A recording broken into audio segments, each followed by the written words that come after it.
രംഗത്ത് വലിയ മാറ്റങ്ങൾക്ക് ഇടയാക്കിയ ഒരുപക്ഷെ സിനിമാ മേഖല രണ്ടായി വിഘടിക്കപ്പെട്ട നടന്മാർ, സംവിധായകർ, ടെക്നീഷ്യൻസ് ഒക്കെ രണ്ട് ചേരിയിലേക്ക് മാറിയ മൊഴികളിലൊക്കെ മാറ്റങ്ങൾ, വൈരുദ്ധ്യങ്ങളൊക്കെ വന്ന് ആദ്യം മൊഴി കൊടുക്കുന്നു, പിന്നീട് പലരും മൊഴി മാറ്റുന്നു. അങ്ങനെ നിരവധിയായ സംഭവവികാസങ്ങൾക്ക് സാക്ഷ്യം വഹിച്ചു 8 വർഷം. ഏറ്റവും ഒടുവിൽ 2018 മാർച്ച് 8 വിചാരണ തുടങ്ങിയിട്ട് കൂട്ടമാനഭംഗം, സ്ത്രീത്വത്തെ അപമാനിക്കൽ, അന്യായ തടങ്കൽ, ബലപ്രയോഗം, തെളിവ് നശിപ്പിക്കൽ, അശ്ലീല ചിത്രമെടുക്കൽ, പ്രചരിപ്പിക്കൽ എന്നിവയിൽ ഗൂഢാലോചന നടത്തി എന്നുള്ളതാണ് ദിലീപിനെതിരായ കുറ്റം ചാർത്തപ്പെട്ട് ഇപ്പോൾ വിചാരണ നേരിടുന്നത്. നമുക്ക് ടോമിലേക്ക് ഒന്നുകൂടി പോകണം. ഞാൻ മനസ്സിലാക്കുന്നത് ടോമിനൊപ്പം നിയമകാര്യ ലേഖകൻ അഡ്വക്കേറ്റ് CN പ്രകാശ് കൂടി ഉണ്ട്. അതിൻ്റെ ഒരു നിയമവശങ്ങൾ, നിയമവഴികൾ, ഇന്ന് കോടതിയിൽ നടക്കാൻ പോകുന്ന പ്രൊസീജിയേഴ്സ്, അത് കൃത്യമായി CN പ്രകാശ് പങ്കുവെക്കുമെന്ന് കരുതാം. ടോം, വളരെ പെട്ടെന്ന് പ്രകാശിലേക്ക്.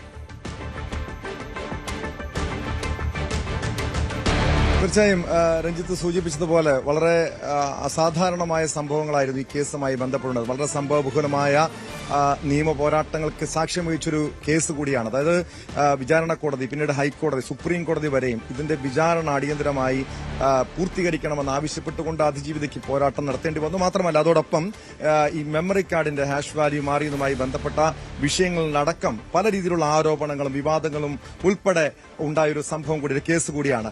തീർച്ചയായും അതിന്റെ ഈ നിയമവഴികൾ, നിയമ പോരാട്ടങ്ങളൊക്കെ കൃത്യമായി പരിശോധിക്കേണ്ടതാണ്. തുടക്കം മുതൽ ഈ കേസ് കൈകാര്യം ചെയ്തിട്ടുള്ള, കേസ് ഫോളോ ചെയ്തിട്ടുള്ള നിയമകാര്യ ലേഖകൻ അഡ്വക്കേറ്റ് CN പ്രകാശ് ചേരുന്നുണ്ട്.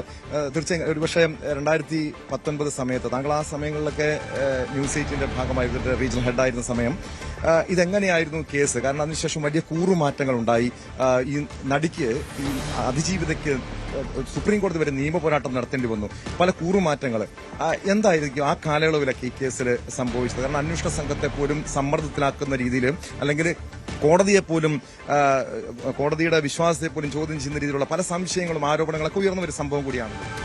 തീർച്ചയായും കേരളത്തിന്റെ നിയമചരിത്രത്തിൽ ഇത്രയേറെ അപൂർവതകളുള്ള, ഒപ്പം തന്നെ ഇത്രയേറെ സങ്കീർണമായിട്ടുള്ള, രാജ്യത്തിന്റെ പരമോന്നതമായ നീതിപീഠം വരെ വിചാരണ നടപടികളടക്കം, പ്രോസിക്യൂഷനും ഒരു ഘട്ടത്തിൽ ഇരയും മറ്റ് പ്രതികളടക്കം ഉന്നത കോടതിയെ സമീപിക്കുന്ന സാഹചര്യം, ഇത്രം നീണ്ട ഒരു കാലയളവിൽ വിചാരണ നടന്നതും എല്ലാം അപൂർവമായ കേസാണ്.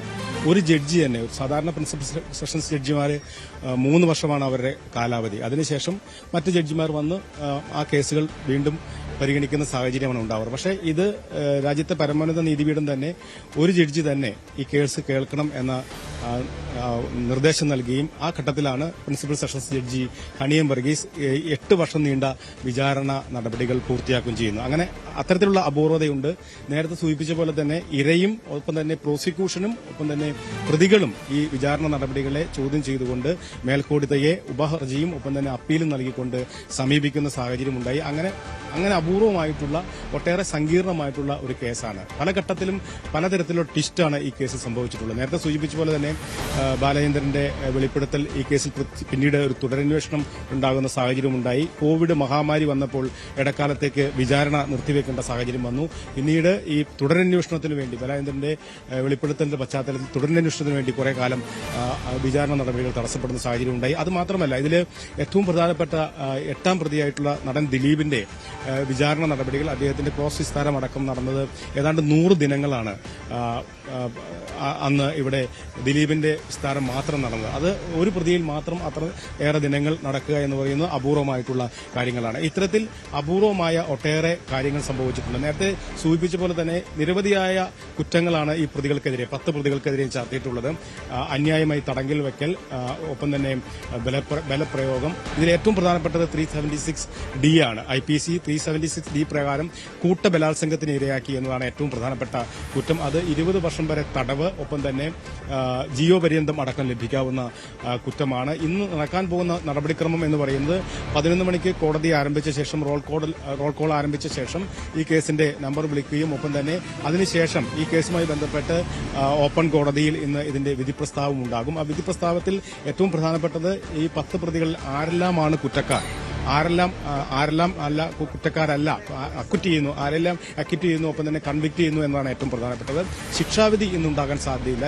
അതാണ് അഡ്വക്കേറ്റ് CN പ്രകാശ്. കാരണം ഈ കേസിന്റെ ഒരു പ്രത്യേകത തന്നെ, ഒരു സെലിബ്രിറ്റി, അതായത് അക്കാലയളവില് കേരളത്തിലെ ഒരു ജനപ്രിയ നായകനായിരുന്ന അല്ലെങ്കിൽ മലയാള സിനിമയെ അടക്കി ഭരിച്ചിരുന്ന ദിലീപ് കേസിന്റെ പ്രതിയായതാണ് ഏറ്റവും പ്രധാനപ്പെട്ട കാര്യം. അതുകൊണ്ട് തന്നെ ദിലീപ് ഈ കേസിൽ ശിക്ഷിക്കപ്പെടുമോ അല്ലെങ്കിൽ കുറ്റക്കാരനായി ദിലീപിനെതിരെ വിധി വരുമോ എന്നതാണ് മലയാളികൾ ഒന്നടങ്കം അല്ലെങ്കിൽ സിനിമാ പ്രേമികൾ ദിലീപിന്റെ ആരാധകരടക്കം ഉറ്റുനോക്കുന്ന ഒരു കാര്യം. ദിലീപിനെതിരെ ചുമത്തിയിരിക്കുന്നത് ഗൂഢാലോചനയാണ്. ഗൂഢാലോചന കുറ്റത്തിൽ പരമാവധി എത്ര ശിക്ഷ ലഭിക്കും എന്നത്, ദിലീപ് കുറ്റക്കാരനാണെങ്കിൽ എത്ര വരെ ശിക്ഷ ലഭിക്കാം, മാത്രമല്ല അതോടൊപ്പം ഇന്ന് ഈ ശിക്ഷാവിധി ഇന്നുണ്ടാകുമോ അതോ മറ്റൊരു ദിവസത്തേക്ക് മാറ്റിവെക്കുമോ, ഇത്തരം കാര്യങ്ങൾ അറിയാൻ കൂടി ഒരു ആകാംക്ഷ സ്വാഭാവികമുണ്ടാകും. ശിക്ഷാവിധി ഇന്നുണ്ടാവാൻ സാധ്യത വളരെ കുറവാണ്. ഇന്ന് ആരെല്ലാമാണ് കുറ്റവാളികൾ, ആരെല്ലാം കുറ്റക്കാരല്ല എന്ന ഒരു വിധി പ്രസ്താവമാണ് ഇന്നുണ്ടാവാൻ സാധ്യതയുള്ളത്. അതിനുശേഷം പിന്നീടായിരിക്കും ഇതിൽ ശിക്ഷാവിധി പ്രഖ്യാപിക്കുന്ന സാഹചര്യം ഉണ്ടാവുക. ഏതെല്ലാം കുറ്റവാളികൾക്ക്, ഏതെല്ലാം കുറ്റങ്ങൾക്ക്, ഏതെല്ലാം ഒഫൻസിന്, ഏതെല്ലാം കുറ്റവാളികൾക്ക് എത്രത്തോളം കാലാവധി ശിക്ഷ വിധിക്കും എന്നത് പിന്നീടാണ് അറിയാൻ കഴിയുക. ഏതെല്ലാം കുറ്റവാളികൾ ആണ് ഇതിലുണ്ടാവുക എന്നത് മാത്രമാണ് ഇന്ന് അറിയാൻ കഴിയുന്നത്. ഏറ്റവും പ്രധാനം കേരളം ഉറ്റുനോക്കുന്നത്, നിയമവൃത്തങ്ങൾ ഉറ്റുനോക്കുന്നത് നടൻ ദിലീപിന്റെ ഈ കേസിലെ സാന്നിധ്യം തന്നെയാണ്. അതിൽ ഗൂഢാലോചനയിലാണ്. ദിലീപ് അറസ്റ്റിലാകുന്നതോടുകൂടിയാണ് ഈ കേസ് മറ്റൊരു തരത്തിലേക്ക്, മറ്റൊരു വിശാലമായ ഒരു തരത്തിലേക്ക് ഇതിലെ ചർച്ചയും ഒപ്പം തന്നെ സിനിമാ ലോകവുമായി ബന്ധപ്പെട്ട വിഷയങ്ങളും അതുമായി ബന്ധപ്പെട്ട സാക്ഷികളുടെ വിസ്താരവും അടക്കം നടക്കുന്നത്. ഏറ്റവും പ്രധാനപ്പെട്ട കാര്യം എന്ന് പറയുന്നത് 261 സാക്ഷികൾ ഉണ്ടായിരുന്ന ഈ കേസിൽ 28 സാക്ഷികൾ കൂറുമാറി എന്നതാണ് ഏറ്റവും പ്രധാനപ്പെട്ട കാര്യം. അത് ദിലീപിന് അനുകൂലമായ ഒരു നീക്കമായി വേണമെങ്കിൽ നമുക്ക് കാണാൻ കഴിയും. ഒപ്പം തന്നെ ഇതിൽ ഗൂഢാലോചനയിൽ എത്രത്തോളം ദിലീപിന്റെ പങ്കാളിത്തമുണ്ട് എന്നതനുസരിച്ചായിരിക്കും, അത് എത്രത്തോളം തെളിയിക്കാൻ കഴിഞ്ഞു എന്നതനുസരിച്ചായിരിക്കും ദിലീപിന് എത്രത്തോളം കുറ്റം ചുമത്തപ്പെടും എന്ന് മനസ്സിലാക്കാൻ കഴിയുകയുള്ളൂ. ഇതിൽ IPC ഒപ്പം തന്നെ IT ആക്ടിന്റെയും നേരത്തെ സൂചിപ്പിച്ച പോലെ തന്നെ ഹാഷ് വാല്യൂ, മെമ്മറി കാർഡ് ഇതിൽ വളരെ പ്രധാനപ്പെട്ട ഒരു ഡിജിറ്റൽ എവിഡൻസ് ആണ്. ആ ഡിജിറ്റൽ എവിഡൻസിൽ മെമ്മറി കാർഡിന്റെ ഹാഷ് വാല്യൂയിൽ ഉണ്ടായ ചേഞ്ച് അടക്കമുള്ള കാര്യങ്ങൾ വലിയ തോതിൽ നിയമവൃത്തങ്ങൾ, വലിയ നിയമ പോരാട്ടങ്ങൾ, മേൽക്കോടതിയിലടക്കം ഇതുമായി ബന്ധപ്പെട്ട ഹർജികളെല്ലാം പോകുന്ന സാഹചര്യം ഉണ്ടായിരുന്നു. അതുകൊണ്ട് ഇതിലെ ഡിജിറ്റൽ തെളിവുകൾ വളരെ പ്രധാനപ്പെട്ടതാണ്. ഗൂഢാലോചന എത്രത്തോളം എസ്റ്റാബ്ലിഷ് ചെയ്യാൻ കഴിയും എന്നതാണ് ഏറ്റവും പ്രധാനം ദിലീപിനെ സംബന്ധിച്ചിടത്തോളം.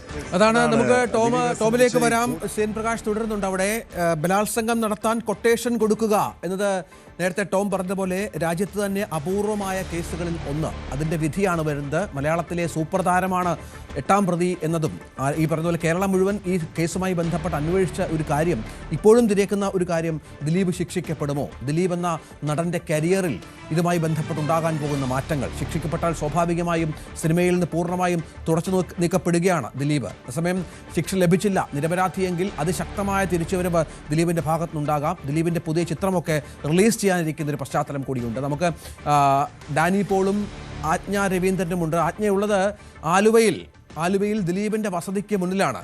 പുറകിൽ ദിലീപ് അവിടെ ഉണ്ട് എന്നാണ് മനസ്സിലാക്കേണ്ടത്. ആജ്ഞയുടെ തൊട്ടുപുറകിൽ ഒരുപാട് ആളുകളെ കാണാം. ദിലീപിന്റെ ആരാധകരും ദിലീപിന്റെ സഹപ്രവർത്തകരും സുഹൃത്തുക്കളും ഒക്കെ അങ്ങോട്ടേക്ക് എത്തിച്ചേരുന്നുണ്ട്. അവിടെ മാധ്യമങ്ങൾക്കൊന്നും പ്രവേശനമില്ല. രാവിലെ മുതൽ തന്നെ ക്ലോസ്ഡ് ഗേറ്റ് ആണ് അവിടെ എന്ന് വേണം മനസ്സിലാക്കാൻ. ആജ്ഞ, എന്താണ് സാഹചര്യം? എത്ര മണിയോടുകൂടി ദിലീപ് ഇവിടെ ഉണ്ടെങ്കിൽ ഇവിടെ നിന്ന് കോടതിയിലേക്ക് പുറപ്പെടും?